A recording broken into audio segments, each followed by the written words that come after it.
Le rapport à l'argent.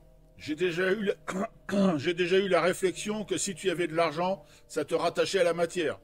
Dans le principe, oui, mais tout dépend de ta conscience. Si ta conscience est déjà détachée de la matière et que ton style de vie est coupé de la matrice, ton argent va servir à soutenir ton évolution. Car avec suffisamment d'argent, tu n'as pas besoin de travailler beaucoup, ce qui te donne le temps de prier, d'être concentré sur tes énergies et de travailler à augmenter ton taux vibratoire par l'intensification de tes chakras et de ta kundalini. Je dévie un peu sur la prière parce que l'idée m'en vient. Qui prie régulièrement? La plupart des personnes vont prier seulement quand un problème survient dans leur vie. Mais ça ne fonctionne pas toujours comme ça. Peut-être que tu seras entendu malgré tout, mais rien n'est sûr. Pourquoi prier seulement quand tu en as besoin? Il faut prier tout le temps. Et le terme prier peut rassembler beaucoup de choses. La matière, sans matière, tu ne peux pas augmenter ton taux vibratoire. L'argent matière peut servir à te soutenir spirituellement. C'est pourtant simple. Il est dit qu'un vrai maître spirituel a de l'argent suffisamment pour ne pas travailler et être intérieur. Je ne dis pas que je suis un vrai maître spirituel, j'en ai rien à foutre.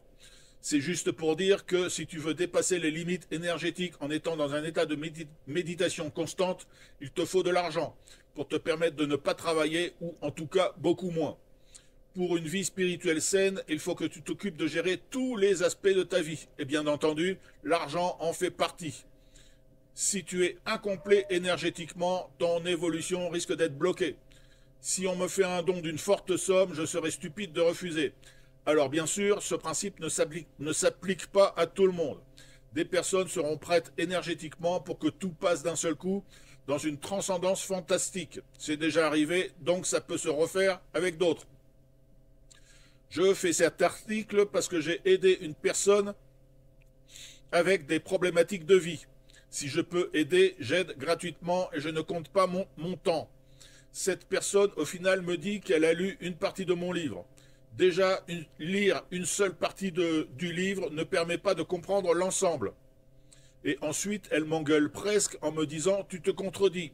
Si tu dis qu'il faut se détacher de la matière et que tu as suffisamment d'argent pour ne pas travailler. L'argent, c'est de la matière. » Et elle n'a pas cherché à comprendre. Elle m'a viré de ses amis Facebook en me bloquant sans chercher à comprendre. Mais lol, l'argent c'est une forme d'énergie. Tu transformes ton temps et ton énergie en travaillant et tu transformes ça en argent, donc en énergie. La matière c'est de l'énergie. Sans énergie, les éléments de matière ne peuvent pas s'assembler. Dans l'infiniment petit, ça aussi j'en parle, je ne sais plus où dans mon livre. Peut-être dans l'article 36, rapport entre l'infiniment petit et l'infiniment grand. Tout est dans tout. Je vais dévier un petit peu. Une autre chose concernant l'argent, il faut te poser une question. Qu'est-ce que ça te coûte énergétiquement de gagner de l'argent? Si le rapport de coût énergétique et de salaire est trop décalé, il faut faire un autre travail. Alors, il y a aussi un autre aspect à tenir compte. Sujet délicat des thérapeutes en tout genre et des personnes qui tentent d'aider les autres à évoluer par différents moyens. Par la publication d'ouvrages spirituels, par des stages en tout genre, etc. et qui font payer le service.